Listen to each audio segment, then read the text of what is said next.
Nice job there again, Paul, by the Lincoln Sudbury Accent a cappella group there, and Benedict Labs Honor Guard coming out here to present the colors. Now I think we're going to get some words here. Peter Ellenbass, the Lincoln Sudbury Athletic Director, is at the mic. Peter's going to join us at the end of the first period, so we'll have Peter up here. Thank you, everyone, of course, for coming tonight. Steve Milley as well, making some remarks. Wonderful event. It's what interscholastic athletics is all about. I'd like to start just by asking everyone to sit down except those who are serving or have served our country so we can recognize you.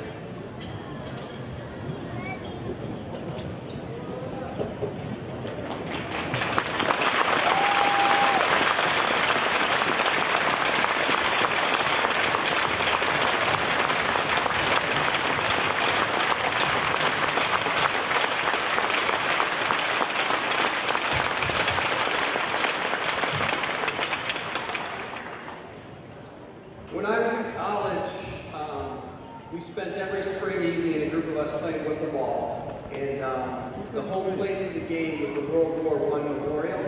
It's a big stone. You can't give us the sound, can you? Statue with a flagpole coming off of it. And on it were the names of all the sons of the college who gave their lives in World War I. And above their names was a quote in Latin from Cicero. And at the time, whoever that was, that's the college. In the waning days of my senior year, I decided, you know what, I really need to know what this quote says. We've been sitting here every evening for the last 4 years. I got to know what this says about all these guys' names.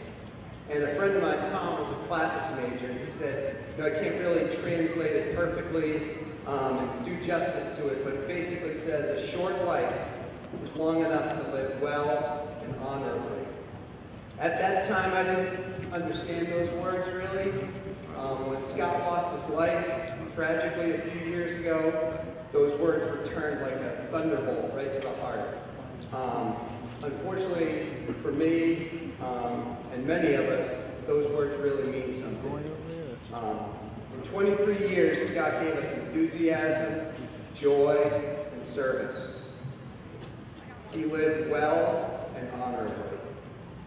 To the young women who already played, and to the young men about to play, your life as a competitive athlete, not your life, but your life as a competitive athlete will be short. Many of you won't play in a hockey game of any meaning after high school. Tonight, play well, play with honor. Good luck.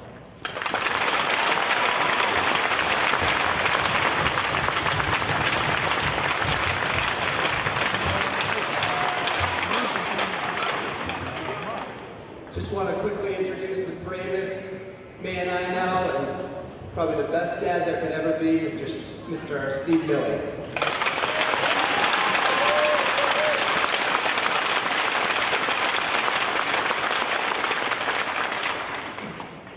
Thanks, Coach.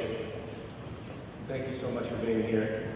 You know, it's hard to believe that it's 4 years since Scott was killed. In some ways, it seems like yesterday, in others, it seems like forever. Nonetheless, for the Milley family, the pain is exactly the same. This time of year certainly ramps up our emotions and our feeling of loss. We're just busy, and it seems like we do a lot of military events that we attend. And of course, now the holidays are upon us. It was Thanksgiving Day 2010. The phone rang up at Nana's house where we were all gathered.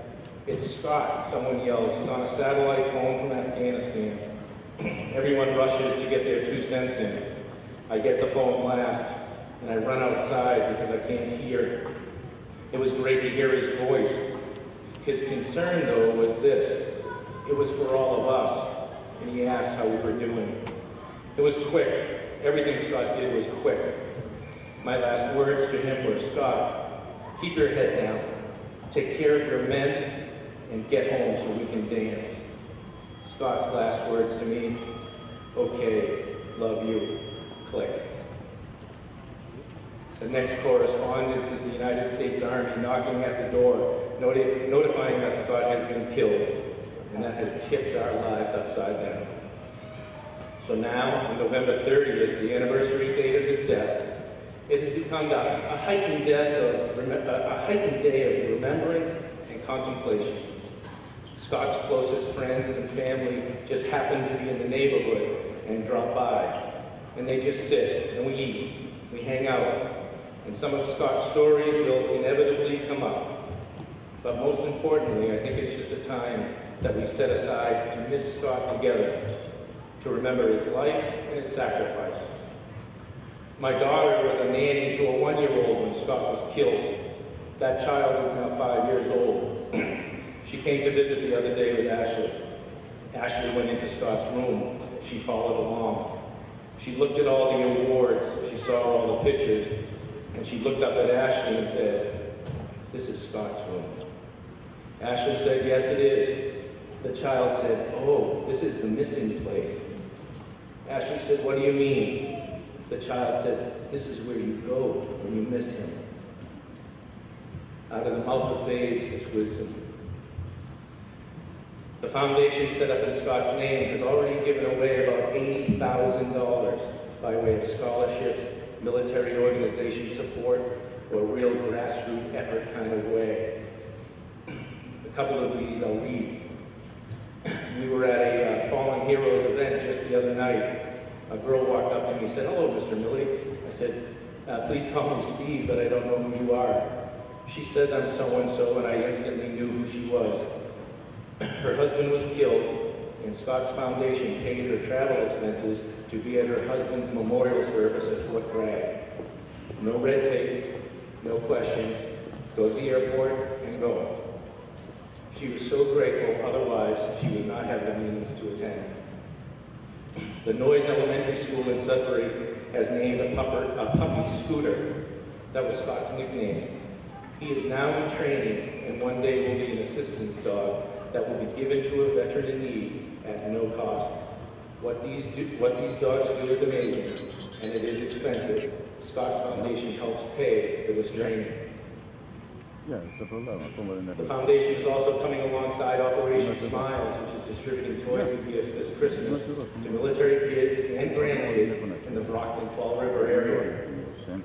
By your very attendance here, and by all those who donated today, you are all part of the blessings that are poured out on people in need by Scott's Foundation. I just really wish all these good things that the foundation does didn't come at such a cost.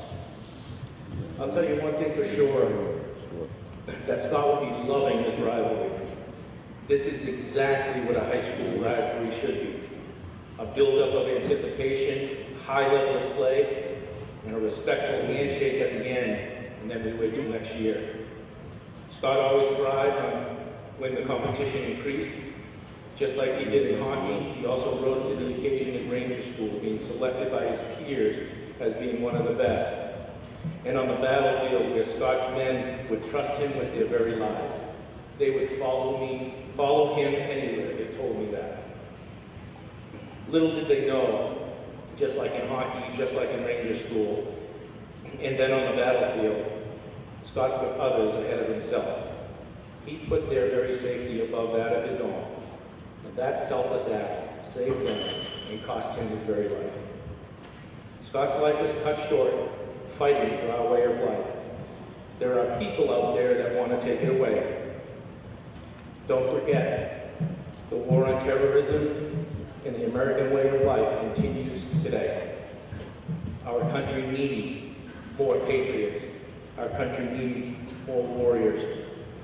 In the words of Winston Churchill, he said, "Victory is won when ordinary men obey their orders." Sometimes obeying those orders is a difficult thing to do.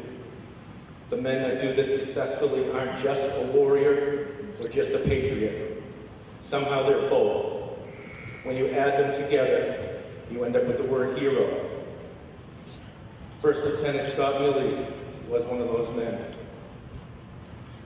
Since 9/11, there have been others from Concord, Carlisle, and Lincoln Sudbury that took the oath to protect our country and made it home safely. We applaud you for your service. The Milley family rejoices with every welcome home sign we see. There is no jealousy or resentment. The Milley family is just full of grateful American hearts.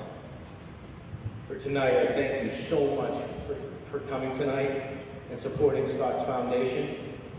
And really a thank you to the people who put tonight's event together. What a ton of work. Warriors, Patriots, have a good game. God bless you all. Rangers lead the way.